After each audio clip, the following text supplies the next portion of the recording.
KJ jawab Iswardi isu ventilator dan vaksin. Apa yang KJ jawab? Kan? Okey. Halim Saad Saman Mahathir, Akta Hasusan tak mansuh, KDN jawab pembengkang. Kenapa PN panas?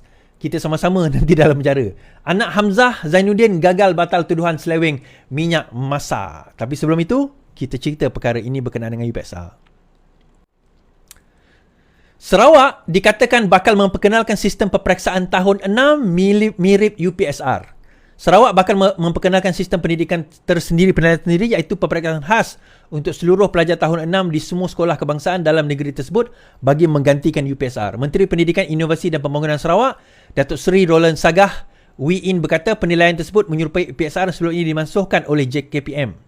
Kata beliau, kerajaan negeri berusaha untuk merealisasikan pelan tersebut kerana ia dipercayai akan dapat membantu pelajar-pelajar. Perkara ini bergantung kepada dasar persekutuan. Bagaimanapun, kami di Sarawak akan berusaha mempunyai sistem penilaian sendiri. Ini kerana kita percaya satu-satunya kaedah untuk mengetahui prestasi sebenar pelajar, katanya. Terdahulu, Ustaz Malaysia melaporkan KPM memasukkan UPSR tahun 2001 dan digantikan dengan pentaksiran bilik darjah. Mengulas selanjut, Roland Sagah berkata pihaknya masih belum lagi menerima sebarang pelan tindakan berkaitan pembangunan kurikulum baru KPM. Namun, beliau akui kerajaan persekutuan ada mengadakan jelajah eksplorasi pendidikan seluruh negara untuk mengumpul pendapat dan input. Saya rasa kerajaan persekutuan ada melakukan tinjauan untuk mengumpul maklumat. Secara peribadi, saya belum melihat tindakan tersebut. Baik. Komen saya tentang perkara ini. Bagi saya, buatlah. Bagi saya, benda ni buat. Kerajaan Sarawak tolonglah buat. Sebab apa? Kita dah bagi tahu KPM supaya buat, tapi mereka tak nak buat. Paling kurang pun kalau tak nak buat UPSR, buatlah PT3. Paling kurang kalau tak nak buat UPSR, buat PT3. Tetapi bagi saya kena buat juga UPSR. Bagaimana kita nak menilai pelajar daripada sekolah rendah, mereka telah berjaya 6 tahun tu, bagaimana kita nak menilai? Sebab kita kata, tapi sekolah-sekolah ni ada dia punya penilaian dia sendiri. Betul. Sekolah itu ada penilaian dia, tetapi setiap penilaian berbeza. Saya ingat lagi tuan-tuan, masa saya ambil SPM dahulu, kalau saya belajar, saya kalau belajar saya jarang belajar guna, maksudnya saya nak pergi tuition, saya tak mampu nak pergi tuition semua. Jadi saya akan select tuition yang saya ambil adalah matematik saja yang saya akan ambil tuition, sebab saya tak mampu nak pergi tuition lain. So saya ambil tuition matematik dan tuition matematik pada waktu itu. Sedangkan kita ada 9 subjek. So mata pelajaran lain, so macam mana saya buat? Saya tengok cikgu math saya, cikgu tuition saya, dia pakai buku, ada satu buku nama buku Preston tau. Saya tak tahu sekarang ni ada lagi ke tidak dan masih lagi ke tidak. Bila saya tengok buku tu, saya kata kenapa cikgu tuition saya ni, math saya excellent. Saya tengok kenapa cikgu tuition saya ni bagi soalan yang saya tak ada belajar kat sekolah. Saya tengok buku dia, buku Preston. So saya beli buku tu. Saya minta bapak saya beli. Kemudian saya dapati dia ada buku Preston, kemudian dia ada buku Sasbadi, ingat kalau siapa umur saya ingatlah Sasbadi, buku Preston. Bila saya compare buku Preston dengan buku Sasbadi, soalan dia Preston ni soalan yang maksudnya konsep yang sama tetapi soalan dia lagi advance. Poin saya adalah walaupun sekolah itu, semua sekolah ini ada dia punya exam yang dia orang buat, tetapi setiap sekolah penilaian mereka berbeza mengikut sekolah tersebut. Jadi hasilnya juga dia tak standard. Jadi mungkin sekolah yang budak-budak pandai, dia bagi soalan susah-susah, akhirnya budak yang tak berapa pandai dalam sekolah pandai ni dia anggap sebagai tidak pandai. Sementara sekolah budak-budak yang tak berapa nak pandai, dia bagi soalan rendah. So dia dapat markah yang tertinggi. Kemudian dia dianggap sebagai sudah menguasai. So bila mereka dicampurkan dalam sekolah menengah, baru kita nampak level. Saya ingat lagi, even pada ada UPSR dahulu pun, bila saya daripada sekolah kampung saya antara pelajar yang dapat 5A lah UPSR pada waktu tu. So saya ditempatkan di sekolah terpilih lah, sekolah budak pandai masa tu. Masuk sekolah tu saya culture shock sebab saya paling tak pandai.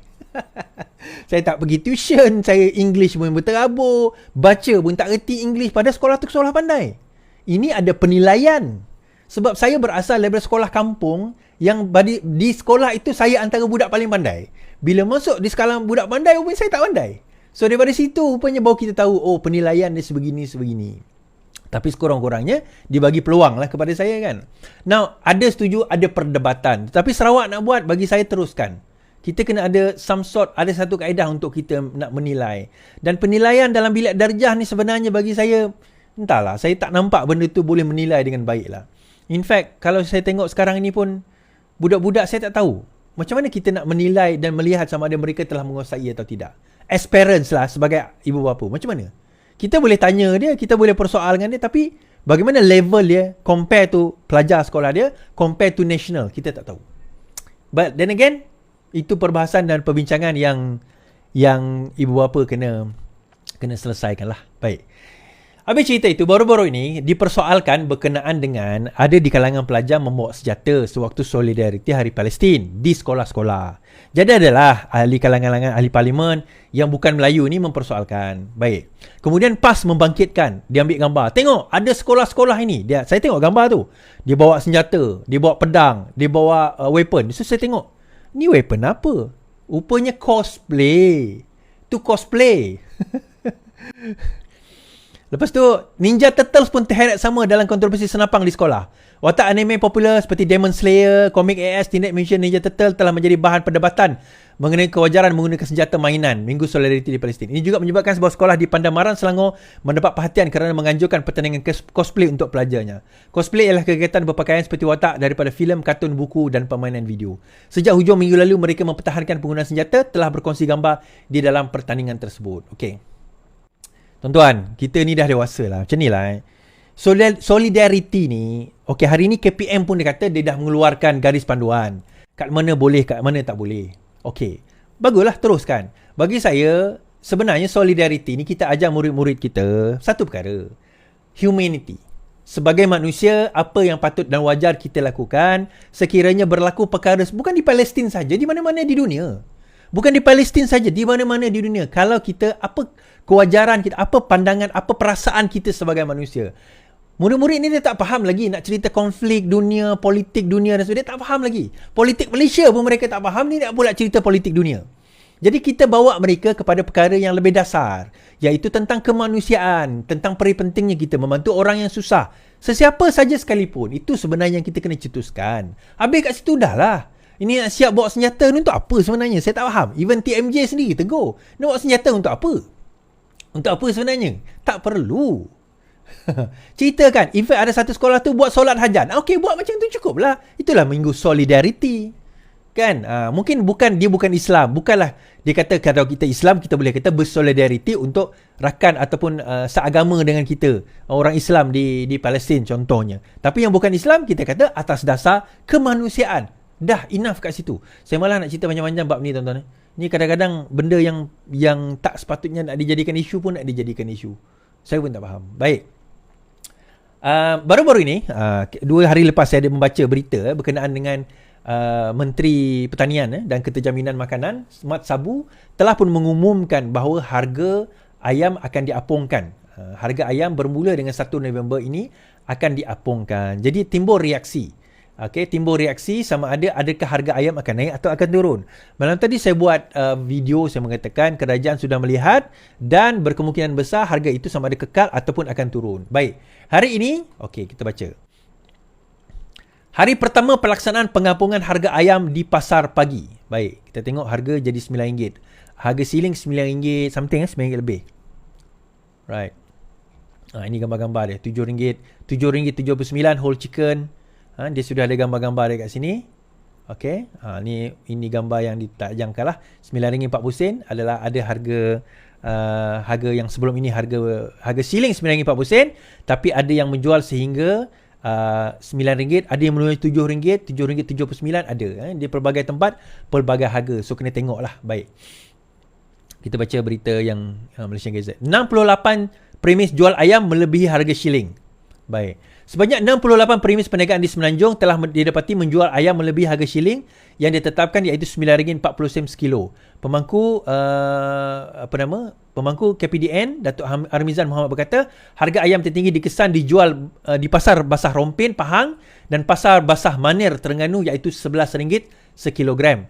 Manakala paling rendah adalah mari-mari supermarket di Mersing pada harga RM6.49 per kilogram. Setakat satu tengah hari ini, sebanyak 1,484 premis di Semenanjung yang diperiksa, dan daripada jumlah itu 4.6% ayam dijual pada harga lebih tinggi dari sebelum ini, manakala 95.4% telah menjual pada harga yang sama atau pada harga yang kurang daripada yang ditetapkan oleh kerajaan. Okey. So bermaksud pada harga apungan setelah dilakukan pada 1 November, setakat yang telah dilaporkan sebanyak 95% premis telah menjual pada harga di bawah daripada harga shilling sebelum ini. Now, ada kemungkinan tak harga itu akan naik turun, dia fluctuate sekarang ini? yang menentukan harga ayam adalah kuasa pasaran. So yang menentukan harga, disebabkan yang menentukan harga ayam adalah kuasa pasaran, maka kita sebagai pembeli bertanggungjawab untuk melihat dekat pasar mana yang kita nak beli. So di mana yang lebih murah dan sebagainya. So kita boleh compare. So sekarang ni dia macam jual baju lah. Tuan-tuan boleh pergi satu pasar ke satu pasar, ataupun kadang-kadang boleh tengok ke website, atau kalau dah kenal tokai ayam tu boleh call je. Berapa harga ayam hari ni? Tuan-tuan boleh pula pergi membeli dengan harga tersebut. Jadi dia boleh survey. Ni taktik yang boleh digunakan. Tuan-tuan kenal tokai-tokai ayam yang berjual kat pasar borong dan sebagainya, minta nombor telefon. Minta nombor telefon satu, kemudian pergi pasar lain, minta nombor telefon dua, ataupun tanya kawan-kawan jiran sebagainya, buat survey. Kemudian nyatakanlah, mungkin minggu ni nak beli hari Senin contohnya, telefon. Ayam berapa sekilo sekarang? Dia bagi tahu harga. Telefon ni. Pergilah buat survey. So daripada situ, dengan harga, bila dia diapungkan, yang menentukan harga pasaran, harga ayam sekarang ini adalah pasaran dan tidak lagi ditentukan oleh harga shilling kerajaan. So daripada situ, macam saya baca malam tadi, subsidi tidak bocor kepada orang kaya, subsidi juga tidak bocor kepada warga asing. Dalam masa yang sama, peniaga boleh sekarang menentukan harga berdasarkan kepada pasaran, iaitu mereka boleh menaikkan turun harga dan boleh mendapat lebih keuntungan daripada situ. So setakat satu hari berlalu, mungkin kita kata, alah satu hari baru tak apa kan, ini satu hari berlalu. Tuan-tuan boleh nilaikan sendiri selepas dah beberapa hari, beberapa minggu dan beberapa bulan berlalu. Baik, saya nak bawa satu isu berkenaan dengan IHR ni. IHR, okey. Ini satu tulisan yang agak baik, saya kena baca. Daripada Dr. Suhail Zali Abdullah Baru. Okey, perjanjian WHO, CA+ dan IHR 2005. Ada pihak yang membantah kemungkinan Malaysia akan menandatangani perjanjian di peringkat antarabangsa di bawah WHO bagi mengadakan inisiatif kesihatan yang lebih bersepadu dan komprehensif dalam menghadapi apa juga pandemik masa hadapan. Kedua-dua perjanjian itu adalah seperti berikut. Perjanjian WHO, CA+ adalah sebuah perjanjian konvensyen yang dicadangkan oleh WHO untuk menguruskan krisis kesihatan global seperti pandemik COVID-19. Perjanjian ini bertujuan meningkatkan kerjasama antara negara-negara dalam hal berkaitan kesihatan awam seperti penyelidikan, pembangunan, teknologi dan sebagainya. Perjanjian ini juga turut memastikan akses yang lebih adil dan berkesan kepada sumber-sumber kesihatan bagi negara-negara yang kurang berkemampuan. Perjanjian ini akan dapat dalam peringkat rancangan dan belum ditandatangani oleh mana-mana negara. Manakala IHR 2005 adalah sebuah regulasi kesihatan antarabangsa yang telah ditandatangani oleh 196 negara pada tahun 2005. Regulasi ini menggariskan tanggungjawab dan hak-hak negara dalam mengawal dan melapor sebarang kejadian di peringkat global.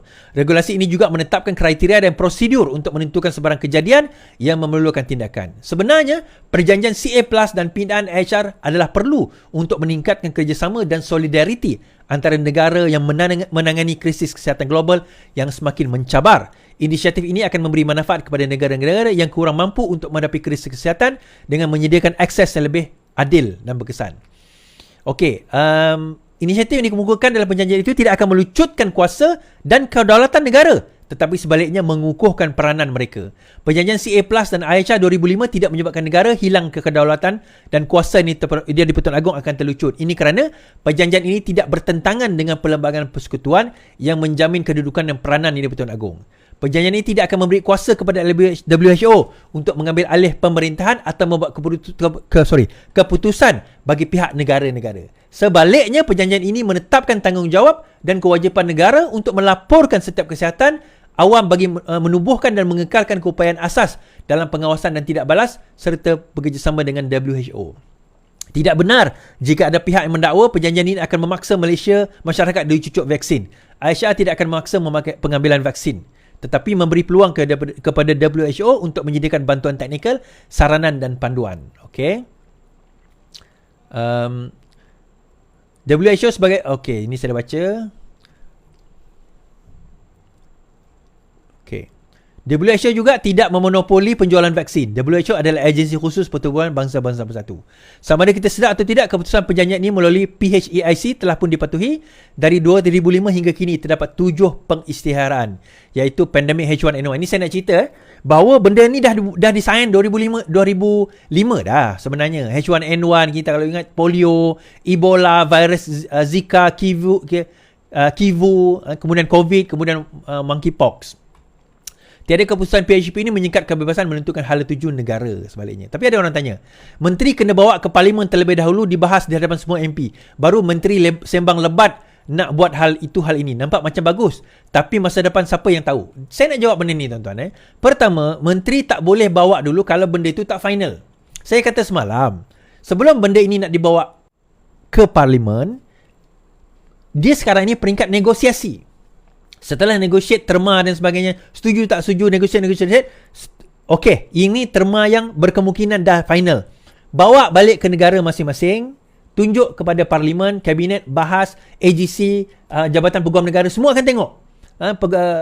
Menteri undang-undang semua akan tengok, Perdana Menteri yang akan luluskan kemudian. Itu yang kita kena faham. Bukan yang ketua Menteri Kesihatan boleh duduk kat sana, saya setuju, angkat tangan, sign. Tak boleh. Itu bukan tugas Menteri Kesihatan. Kan? Itu kita kena faham. Ini masalahnya orang yang tak erti benda ni tiba-tiba nak buat komen. Itu saya kata tadi. Kadang-kadang buat komen sebab dia senang di hujung jari kan. Dia kata ni, tetap nak bantah IHR. Nak bantah IHR apa? Benda ni dah laksana 2005 dah. Dia nak bantah buat apa? Kan? Saya nak tengah faham je. Okay. Alright. So benda ni sebenarnya saya dah jelaskan banyak kali. Saya dah katakan dah berkenaan dengan ini. Dan kalau nak salahkan pun, katakanlah nak salahkan. Ini bukan salah kerajaan sekarang yang bawa benda ni. Pada zaman KJ dulu dah bawa. PN dah bawa. Ini kalau PN nak main isu ni lah. PN dah, ini kita warisi daripada zaman PN. Perikatan Nasional. Tapi dia tak kena benda dengan parti. Ini bukan Perikatan Nasional punya salah atau apa. Ini negosiasi. Benda ni melibatkan negara. Siapa-siapa menteri naik sekalipun, dia akan bawa benda ini sebab dia melibatkan global. Faham? Aduh, kadang-kadang saya tak lah tuan-tuan. Okey, habis cerita tu lah. Habis cerita tu. So, kita bawa cerita ni. Mahathir dalam masalah. Renung, Halim dakwa tak diberi pilihan di hadapan Mahathir. Hari ini terdedah satu kisah berkenaan dengan Halim Saad berhujah mengenai bagaimana dipaksa oleh Mahathir untuk membeli saham. Halim Saad berhujah dia tidak diberikan sebarang pilihan dalam pertemuannya dengan Dr. Mahathir Mohamad pada 2001 sehingga menyebabkan dia terpaksa melepaskan pegangan saham syarikat Renong Berhad. Mahathir merupakan Perdana Menteri ketika itu. Dalam jawapan plaintiff terhadap pernyataan pembelaan Mahathir bagi tuntutannya, Halim menegaskan lagi bahawa dia dipaksa oleh Menteri Terbabit bersama dua yang lain untuk bersetuju dengan pengambilan paksa berkenaan. Hostile takeover dipanggil. Dua lagi individu menjadi defendant ialah Noh Muhammad Yaakob selaku Menteri Keuangan kedua serta Kerajaan Persekutuan. Plaintiff tidak diberikan apa-apa pilihan dalam mesyuaratnya dengan Tengku Mahathir dan Tun Mahathir dan juga Tan Sri Nor. Dari sekitar 12 Julai 2001 sehingga 17 Julai 2001 katanya. Dalam jawapan yang difailkan di Mahkamah Tinggi Kuala Lumpur, Halim menegaskan bahawa dia tidak menyetujui pengambilan paksa terhadap haknya dan pelucutan hak sebagai pemegang saham mengawal Renong. Melalui pernyataan pembelaan mereka terhadap tuntutan pampasan Halim, Mahathir dan dua defendant lain berhujah, plaintiff Terbabit tidak pernah dipaksa untuk melepaskan pegangan dalam syarikat Terbabit. Ketiga-tiga mereka yang lain mendakwa Halim sendiri bersetuju untuk melaksanakan tawaran awam ataupun GO ke atas keseluruhan pegangan saham dan plaintiff diberi pampasan sewajarnya sebanyak 165 juta. Dalam jawapan itu, Halim seterusnya menegaskan bahawa 165 juta itu tidak pernah memadai kerana 100 juta daripadanya terpaksa dibayar kepada UEM berhubung option jual. Halim mendakwa kerajaan memintanya dan UEC supaya membida option tersebut sebelum jualan tersebut luput. Halim mendakwa 165 juta itu sebenarnya bukanlah pampasan untuknya kerana melepaskan pegangan saham Renong. Kerana langkah tersebut adalah bagi membantunya menangani kerugian akibat penutupan gadai janji terhadap pelbagai aset yang disandarkan kepada pelbagai pembiaya bagi tujuan membiayai 100 juta tersebut. Pelatih mendakwa hal ini dibuktikan melalui suratnya kepada Khazanah pada 13 Mei 2003. Sebelum ini dalam tuntutannya, Halim mendakwa Mahathir secara langsung dan Nur Muhammad mengarahkannya agar dia tidak meneruskan tawaran awam kerana kerajaan mahu memperoleh semua saham dalam UEM melalui entiti yang ditetapkan, Khazanah atau pihak yang telah dicadangkan. Cerita Renong ni cerita lama tuan-tuan. Saya ingat lagi cerita Renong ni. Bagaimana Halim Saad mengata dia telah dipaksa untuk nak menjual saham Renong secara paksa di hostile takeover pada waktu itu atas paksaan dan juga atas desakan daripada Mahathir pada waktu tersebut. Now, kalau siapa yang tak tahu lah, especially budak-budak muda, kalau korang nak tahu Mahathir itu macam mana, inilah Mahathir. Mahathir kan over the phone, telefon seseorang, terutama kroni-kroni dia. Halim saat ni adalah salah seorang kroni dia pada sebelum itu. Sebab itu dia boleh jadi kaya raya dan sebagainya. Salah seorang kroni dia. Dan pada waktu itu dia diberikan option, tidak diberikan option langsung menurut dakwaan beliau untuk saham untuk dijual. Dan pada waktu itu Halim Sa'ad Tabawati disamalah. 3 yang disaman, Mahathir, Noh Muhammad Yaakob dan juga kerajaan Malaysia dalam hal ini. Now still going on trial, tapi saya nak bawa cerita ini nak menunjukkan kalau tuan-tuan nak tahu bagaimana Mahathir, terutama pada dia jadi Perdana Menteri yang korang tak kenal, inilah Mahathir yang kita kenali. Baik, selesai. Now timbul isu tadi dekat dalam perbahasan di Dewan berkenaan dengan apa orang kata Akta Hasutan. Baik. Akta Hasutan ni daripada dulu antara perjuangan Parti Keadilan dan juga Pakatan Harapan, sebelum Pakatan Keadilan ada Barisan Alternatif dan sebagainya, adalah untuk kita menghapuskan Akta Hasutan. Ada yang bertanya, dia kata baguslah dihapuskan Akta Hasutan. Betul, saya kata bagus. Sebab kalau Akta Hasutan itu dimansuhkan, saya punya kes akan dibebaskan. Sebab dah tak ada akta nak didakwa lagi dah. Saya sukalah. Saya suka. Betul, saya suka. Kalau dikatakan preferable dia. Tetapi melihat kepada keadaan sekarang, betapa Perdana Menteri kita banyak difitnah, banyak dimainkan isu 3R. Saya kata tak apa, teruskan. Ustaz Wan G antara yang terkena Akta Hasutan sekarang ini berada di dalam penjara. Kalau sekiranya perlu dikorbankan saya untuk memastikan yang lain tu masuk sama, masukkanlah saya. Saya tak ada isu. Saya tak ada isu, tuan-tuan. Okay, kita dengar perbahasan tersebut.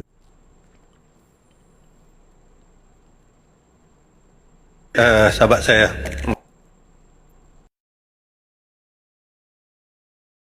Menteri KDN, memang apabila Yang Berhormat berada di sebelah sana lah, tidak sebagaimana Yang Berhormat berada di tempat saya duduk sekarang ni dulu. Masa dulu Akta Hasutan will be abolished completely. Itu penegasan daripada Yang Berhormat sendiri juga.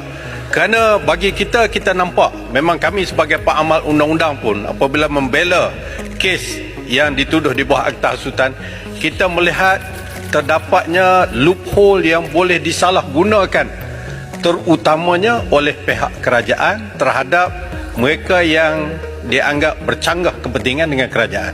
Jadi pada dasarnya saya nak dapat kepastian, adakah Akta Hasutan yang begitu lama, yang dulu disebut oleh rakan-rakan Yang Berhormat sendiri Undang-Undang Hutan Rimba, Undang-Undang Draconian, ramai kawan-kawan saya termasuk Damansara boleh mengesahkan perkara ini. Ini dikatakan di sini. Jadi apabila menjadi kajian, adakah, to be fair to you, adakah kerajaan mempunyai intention, ada niat untuk mengkaji supaya akta ini tidak boleh disalahgunakan oleh mana-mana pihak penguatkuasa? Itu yang kita nak dapat penjelasan. Terima kasih. Kota Baru di sana, saya di sini baru beberapa tahun kebelakangan je. Sebelum ni kita sama-sama juga. Tahun 99 Barisan Alternatif kita sama-sama. 2004 bila kita buat manifesto, kita sama-sama tulis ayat yang sama. Menghapuskan undang-undang drakonian, itu ayat sama. Ya. Betul tak? Jadi ketika Yang Berhormat ada di sini, Menteri Undang-Undang, saya nak tanya kepada Yang Berhormat balik. Ketika Yang Berhormat memegang Kementerian Undang-Undang, ada Yang Berhormat angkat kertas kabinet cadangan untuk meminda? Ada? Kalau ada, saya nak pergi cari lepas ni. Ada tak Yang Berhormat mengangkat cadangan yang sama untuk memansuh atau menggubal Akta Hasutan 1948? Jangan cuba, saya nak tanya yang tu. Ada? Jangan denial syndrome. Tak ada tak? Adakah Yang Berhormat sekarang ini ada atau tidak Yang Berhormat masa berada di sini mengangkat? Saya tanya saudara, jangan tanya saya balik. Saya tanya saudara, saya tanya Yang Berhormat. Saya nak tanya Yang Berhormat juga. Kami ada intention tapi tak sempat melakukannya. Baik. Intention ada. Baik. Dan bukan di bawah bidang kuasa Menteri Undang-Undang. Ya. Kalau jawapannya kami ada intention. Jawapan saya pun kami ada intention yang sama. Boleh beritahu bila? dalam jangka masa Baik, lama. boleh Yang Berhormat beritahu bila intention tu mula tumbuh pada Yang Bila Berhormat? kami memerintah. InsyaAllah bila kami Kami berada memerintah, sebelah sana, kami kami akan akan buat pindaan itu. Baik. Kami akan hapuskan. Jadi Yang Berhormat tunggu dulu untuk berada di sini. Saya akan tanya soalan yang sama pada Yang Berhormat.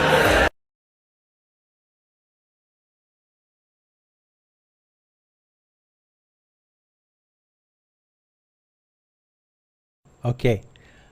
So dia kata bila dia memerintah dah ada intention tu, sudah ada, pernah. Tuan-tuan, saya didakwa pada zaman PN memerintah. Orang yang bertanya tu jadi menteri undang-undang pada waktu itu. Saya didakwa dia bawa akta itu, exactly, specifically akta hasutan tersebut yang dia tanyakan. Nah tuan-tuan, macam inilah ujung dia dengan berleluasanya keadaan yang ada sekarang ini, terutama yang memainkan isu-isu 3R ini, dan mereka sengaja nak memainkan isu ini untuk menimbulkan keresahan rakyat terhadap kerajaan yang ada. Pada waktu itu kita tak memainkan isu 3R yang sehingga menimbulkan keresahan rakyat berkenaan dengan kaum. Yang kita desak adalah kerajaan yang gagal untuk nak menangani COVID dan juga orang kata apa kepentingan rakyat pada waktu itu. Itu kita persoalkan. Tetapi tuan-tuan, bila perkara ini dibangkitkan hari ini, untuk tujuan apa? Sebab kebanyakan yang sekarang ini tengah didakwa atau akan didakwa di bawah akta hasutan. Saya boleh katakan Haji Hadi bakal didakwa. Papa Gomo sudah atau akan didakwa. Ratu Naga akan didakwa. Itu dia punya macam-macam lah. Tetapi kalau ikut pimpinan sekarang ini, Muhyiddin Yassin bakal didakwa. Haji Hadi bakal didakwa. Sanusi sudah pun didakwa dan bakal dihadapkan ke mahkamah pada Januari tahun hadapan. Pimpinan-pimpinan yang lain, ada mungkin 2-3 orang yang saya tak sebut nama lagi, sekarang ini berada dalam lingkungan itu. Kenapa? Tuan-tuan dah dengar ceramah mereka sendiri. Saya tak sanggup dengar ceramah. Saya bukan tak kata tak sanggup. Ini ke level pembangkang ceramah. Dia punya ceramah tu dia hambur fitnah. Kena saman dah. Kan? Tapi fitnah tu dah disambut. Saya bagi contoh macam kes Ustaz Mujahid sendiri, Dr. Mujahid Yusurawa. Macam mana Dusuki tu fitnah dia. Dia punya pengikut boleh percaya, tuan-tuan.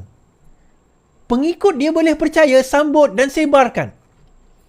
Jadi bagi saya, kalau itu cara untuk nak menghalang mereka, teruskan. Tak apalah, saya terkena sendiri, sekali tak apalah, kenalah sekali. Tak ada masalah. Dia heret sekali, heretlah sekali. Tak ada masalah. Tapi kalau dengan itu, kita boleh mengheret mereka yang boleh menyebabkan perpecahan, orang kata apa, jatuhnya kerajaan dengan cara yang tidak betul, maka gunakanlah kaedah tersebut. Saya tak ada masalah. Apalah sedikit pengorbanan yang kita buat demi kita nak tangkap ni, orang kata pemecah belah ni. Kan, yang memain bangsa, yang memain agama untuk tujuan kepentingan politik mereka sendiri. Lantaklah tuan-tuan. Apa nak jadi, jadilah. Dan kita baca Akta Hasutan Menteri Bidas Dakwaan Kerajaan Double Standard. Ini kita dah dengar tadi. Menteri Dalam Negeri Saifuddin membidas Taqiyuddin yang mendakwa kerajaan mengamalkan double standard dalam melaksanakan undang-undang Akta Hasutan. Taqiyuddin berkata kepada Saifuddin dalam hal tersebut. Okey, dalam masa yang sama, Saifuddin juga menyentuh soal pindaan isu warga negara mungkin libatkan akta lain. Kementerian Dalam Negeri akan memuktamadkan sama ada pindaan perundangan berkaitan kewarganegaraan akan dibuat hanya kepada Perlembagaan Persekutuan ataupun melibatkan akta serta peraturan lain sedia ada. Menteri berkenaan menyebut bahawa dalam Perlembagaan Persekutuan jelas 3 jalur mendapatkan kewarganegaraan iaitu penguasaan undang-undang, pendaftaran dan naturalisasi menerusi perkara 14, 15, 16, 9, 30. Bagaimanapun, beliau berkata terdapat puluhan akta dan peraturan lain yang menyokong kepada peraturan utama. Undang-undang berkaitan warga negara bukan hanya di bawah Perlembagaan Persekutuan, tapi turut didukung dengan akta peraturan lain seperti akta pendaftaran kelahiran dan lain-lain. Baik, isu ini dibangkitkan apabila dalam Perlembagaan Persekutuan hanya menyentuh kalau sekiranya anak itu datang daripada ayah. Kalau tersilap saya lah, salah ayah. Maka kalau dia ada parti bukannya warga negara Malaysia, maka anak boleh jadi warga negara Malaysia. Isunya, bagaimana kalau ibu warga negara Malaysia tetapi ayah bukan warga negara Malaysia? Yang itu menjadi pertikaian. Jadi sekarang ini amendment itu akan dibuat di mana tidak kisah ibu atau ayah. Macam contoh di Sarawak, kalau di Sarawak sama ada ibu atau ayah warga negara Sarawak yang ada IC Sarawak, maka anak walaupun pasangannya bukan warga negara, maka anak boleh enjoy the benefit sebagai rakyat Sarawak walaupun tak tinggal dekat Sarawak. Itu kelebihan yang Sarawak dah bagi, dan insyaAllah mungkin federal akan gunakan kaedah yang sama untuk nak bawa. Dan bagi saya, kena buat macam tu lah tuan-tuan. Kena buat macam tu. Jangan duk naya kat orang lah. Jangan duk naya kat orang. Dia dah jadi warga negara Malaysia tu dah kira bagus lah. Ada orang kata, siapa suruh dia kahwin dengan orang luar? Siapa engkau nak menentukan jodoh dia? Kenapa dia nak kahwin dengan orang luar? Tak, siapa engkau nak menentukan jodoh dia? Kau Tuhan ke nak menentukan jodoh dia? Dah dia nak kahwin dengan orang luar, itu jodoh dia. Kau siapa? Kita sebagai manusia, kita undang-undang tu kita yang buat. Yang jodoh tu bukan kita tentukan. Dia nak kahwin, dia kahwin, mungkin ada masalah. Itu hal peribadi dia. Undang-undang tu kita yang buat. So kita yang boleh, kita boleh ubah. Lihat pada dasar manusiawi. Jangan hanya dasar kepala kau je. Kan? Lepas tu tafsir agama, semua tak betul. Tu masalah tu. Marah aku. Alright, habis cerita kita kat situ tuan-tuan. Okay, saya ada bawa semalam cerita isu ventilator. Kan? PAC saya sebut ventilator. Sekarang ni ventilator sekarang ni apa, kena 104 ventilator tak boleh pakai, rosak. Lepas tu tak ada siapa yang bertanggungjawab. Lepas tu masalah vaksin. Kata. Vaksin ada 500 juta ringgit. Vaksin dibuang begitu saja expired. Baik, KJ saya bangkitkan, saya tanya, kenapa KJ tak menjawab soalan ini? Tiba-tiba dalam keluar sekejap tadi, KJ jawab soalan ini. Kita baca. KJ, saya bukan Menteri Kesihatan ketika perolehan ventilator rosak. KJ berkata perolehan ventilator untuk usaha menangani COVID-19 bukan dibuat ketika beliau menjadi Menteri Kesihatan. Justru KJ menggesa pengkritiknya untuk mendapat fakta yang betul sebelum mengulas perkara ini. Perolehan ventilator ini pada 2020. Saya Menteri Kesihatan 2021. Kalau fakta anda pun tak betul, saya tak tahu kenapa anda bercakap dengan saya, katanya. Khairi mengulas laporan PAC yang mendedahkan bahawa syarikat Cina membekalkan ventilator yang tidak memenuhi spesifikasi kepada Kementerian Kesihatan semasa kemuncak wabak pada 2020. Mengulas lanjut, Khairi berkata dia bukanlah mahu mencampakkan menteri lain di bawah BAS, Adham Baba. Tetapi pada masa yang sama, dia tidak boleh tanggungjawab tentang sesuatu yang tidak berlaku semasa dia menjadi Menteri Kesihatan. Bukan saya kata saya nak campak dia menteri lain bawah BAS, tapi ini fakta. Macam mana saya nak bertanggungjawab tentang ventilator itu? Saya bukan Menteri Kesihatan. Baik. Jadi kalau nak tanya pasal ventilator, kena tanya pada Tuan Badan, bukan saya. Khairi menegaskan dia bagaimanapun akan bertanggungjawab terhadap soal berkaitan vaksin yang merupakan keputusannya sebagai menteri. Dia menegaskan bahawa perolehan vaksin dilakukan mengikut peraturan seperti yang ditegaskan pada Februari tahun ini. Mengulas dakwaan pembaziran berkaitan vaksin tamat tempoh dimusnahkan, bekas pemimpin UMNO itu berkata jumlah di negara seperti Indonesia dan Filipina jauh lebih melebihi jumlah di Malaysia. Saya tidak mahu memberi alasan untuk mewajarkan pembaziran, tapi saya ingin menunjukkan bahawa negara lain juga melakukan perkara yang sama. Kerana apa yang penting semasa wabak ialah kita mendapat makanan yang cukup dan bukannya mengalami kekurangan. Dalam isu hidup dan mati, saya bertanggungjawab. Anda tidak ada dalam bilik ketika membuat keputusan. Saya ada di sana dan saya tahu apa yang saya harus lakukan dan saya boleh jawab kepada PSC, katanya. Pada ketika ini, host bersama Khairi menegaskan masalah pembelian akses bukan unik di Malaysia. Ia juga berlaku di negara lain. Khairi kemudian menyindir pembelian vaksin bukanlah perkara remeh seperti membeli Panadol. Terdapat juga isu negara lebih kaya memulut vaksin pada kemuncak wabak. Baik, saya nak ulas perkara ini. Yang pertama mengenai ventilator, tuan-tuan. Dia kata dia tak bertanggungjawab sebab bukan dia membuat keputusan. Saya setuju. Pertama itu saya setuju, bukan dia membuat keputusan. Tetapi selepas itu, dia adalah menteri yang bertanggungjawab untuk menilai perkara tersebut juga. Dia juga adalah menteri yang menilai perkara tersebut. Dia sendiri kata bahawa ventilator itu di-order pada tahun 2020. Kemudian dia berterusan, dia menjadi menteri pada tahun Ogos 2021. Tak sampai setahun ventilator itu dibeli, ventilator itu menghadapi masalah. Now, 33 bulan dia sebagai menteri, okey, tolak 33 bulan lah. Daripada 20 Ogos 2021 sehingga November 2022 dia menjadi Menteri Kesihatan. Apa yang dia buat untuk memastikan keadaan ataupun situasi ventilator itu dapat diselesaikan dengan cara yang lebih baik yang melibatkan ratusan juta? Itu soalannya. So kalau saya ada kat situ, saya tanya soalan itu. Baik, dia dah order, tak apalah. Dia bermasalah, tak apalah. Then you as a minister pada waktu itu, apa yang you lakukan? Apa mitigasi, apa orang kata risk management ataupun apa, how do you minimize the risk as a minister during that time? Soalan pertama. Soalan kedua, kamu tak tahu ke? Adakah kamu tak aware sehinggalah didedahkan oleh PAC baru kamu, oh ya ada. Bagaimana sebelum itu adakah kamu tak aware? Sebab ventilator itu bukannya didapati rosak pada masa sekarang. Ventilator itu rosak sebelum ini, masa kamu jadi Menteri Kesihatan. Itu yang kedua. Now, Ketiga, berkenaan dengan vaksin. Dia kata negara lain membeli dengan SS. Doesn't matter lah dengan negara lain. Soalannya ini negara kita. 500 million, 500 juta digunakan untuk membeli something SS yang kita kata tak digunakan. 8 million, 8 juta vial. Dia kata kita kena beli awal. Kita 40 million, 30 million population. 30 million population. Bukan 8 juta yang anti-vaksin pun. Atau tak ambil vaksin. Kita tahu jumlah tersebut. Bukannya 8 juta. Itu yang pertama. Kita tak ada ke projection. Yang pertama. Yang kedua, dia melibatkan Pharma Niaga. Sehingga Pharma Niaga terpaksa dikeluarkan notis PN17. PN17 tu apa? P17 ke PN17?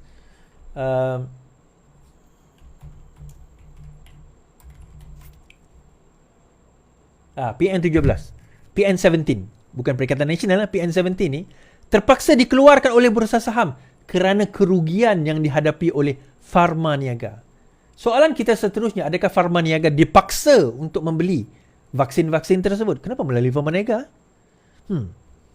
Soalan besar, tuan-tuan. So, sebenarnya benda ini menimbulkan lebih banyak soalan daripada jawapan. Dia kata negara lain membuat. Ya, kita negara lain lah. Tak, negara kita, unjuran kita bagaimana? Adakah kita tak se-efisien negara lain? Negara lain membolot dengan banyak. Tuan-tuan, kita kena ingat, pada masa itu vaksin dah dikeluarkan dengan banyak. Kita tak perlu risau dah. Sebab kalau kita kata vaksin tak dikeluarkan banyak, macam mana kita boleh ada akses? Kita boleh ada akses sehingga 8 juta vial. 8 juta vaksin. Bernilai lebih 500 juta. Kalau tersilap saya 8 juta, correct me if I'm wrong lah. So, bagaimana? So, still benda ini tidak menjawab banyak persoalan. Bagi saya, kena buat Royal Commission of Inquiry, tuan-tuan. Who benefited from this? Siapa yang dapat untung daripada ini? Sebab PN17, apa orang kata, Pharma Niaga dapat PN17, bukankah benda tu dibeli oleh kerajaan? Macam mana pula Pharma Niaga boleh terkesan? Tak, itu soalan-soalan lah yang mungkin boleh dibincangkan, nak dibentangkan. I don't know. You have to tell me. There's a lot of questions. Tak apalah. Nanti PSC panggil KJ nanti.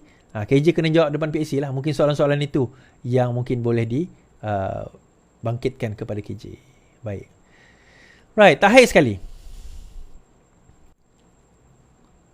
Anak bekas menteri gagal batal tuduhan seleweng minyak masak. Jabatan Perdana Negara menolak representasi yang dikemukakan oleh anak seorang bekas menteri, iaitu Hamzah Zainuddin, bagi menggugurkan pertuduhan penyelewengan berkaitan minyak masak bersubsidi. Timbalan Pendapat Raya berkata dalam kes dalam negeri KPDN, Nur Alimah Muhammad Sanusi memaklumkan keputusan representasi oleh Faizal Hamzah semasa sebutan kes itu di hadapan Hakim Mahkamah Session. Terdahulu, Peguam Nasuha mewakili Muhammad Faizal berkata pihaknya telah menghantar representasi kepada AGC. Mahkamah kemudian menetapkan pembicaraan dalam tarikh berikut. Pendapat memaklumkan pihaknya akan memanggil 15 saksi pada prosiding Ogos tahun depan. Benda ini akan berlaku Ogos tahun depan. Julai dan Ogos. Pada 5 April lepas, Muhammad Faizal dan rakan perniagaan Azizul mengaku tidak bersalah atas 9 pertuduhan mengemukakan dokumen palsu dan memiliki barang kawalan minyak masak melebihi had dibenarkan. Mengikut pertuduhan, kedua-dua tertuduh sebagai pengarah syarikat rimba merpati dan pemegang lesen borong barang kawalan berjadual memberikan maklumat palsu kepada KPDN semasa mengemukakan maklumat dalam borang arahan. Perbuatan itu didakwa di pejabat KPDN negeri kira-kira 5 petang 12 Ogos tahun lepas. Kita bercerita tahun lepas, tahun ini harga minyak kurang. Rupanya minyak kena sorok, tuan-tuan. Dan rupanya yang menyorok itu tidak lain tidak bukan, antaranya adalah anak menteri. Dakwaan. Masih dalam perbicaraan. So kita akan dengar nanti. So kalau benda ini berlaku, yang ini yang kita dapat tangkap, yang kita tak dapat tangkap macam mana? Sebab itu saya kata, sewaktu PN memerintah 33 bulan, kita ada tutup negara. Kita ada buat apa orang kata lockdown. Kita ada juga darurat. Pada masa itu berlaku sakau menyakau dan rakyat susah. Semalam saya tunjuk secara statistik, tuan-tuan. Unemployment rate meningkat. Kita punya kadar kita macam mana daripada segi competitiveness kita menurun. Keberkesanan kerajaan menurun. Semua kita tak mampu untuk bersaing. Sehinggalah Ismail Sabri take over pun lagi teruk.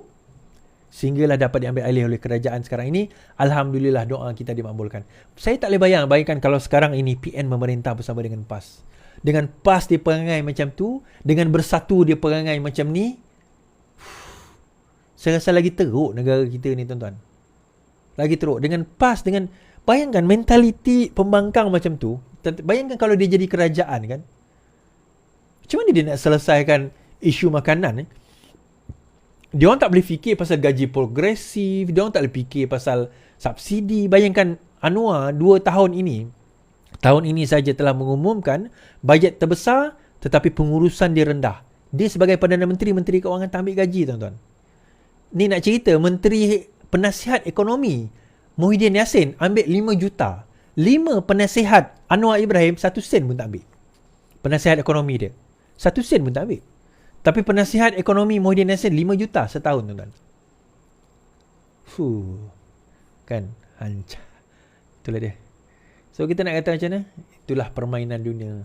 Tu saya kata tadi, kalau saya terpaksa di drag down untuk memastikan kita nak tangkap semua yang lain-lain tu, kalau itu usaha dan juga memastikan negara kita stabil, politik kita stabil, barulah orang berani datang nak melabur dalam negara kita. InsyaAllah. Itu satu pengorbanan yang kecil tuan-tuan. Baik, sekian saja daripada saya. Terima kasih saya ucapkan. Selamat malam, selamat beristirahat. Yang penting, lawan. Tetap lawan. Assalamualaikum.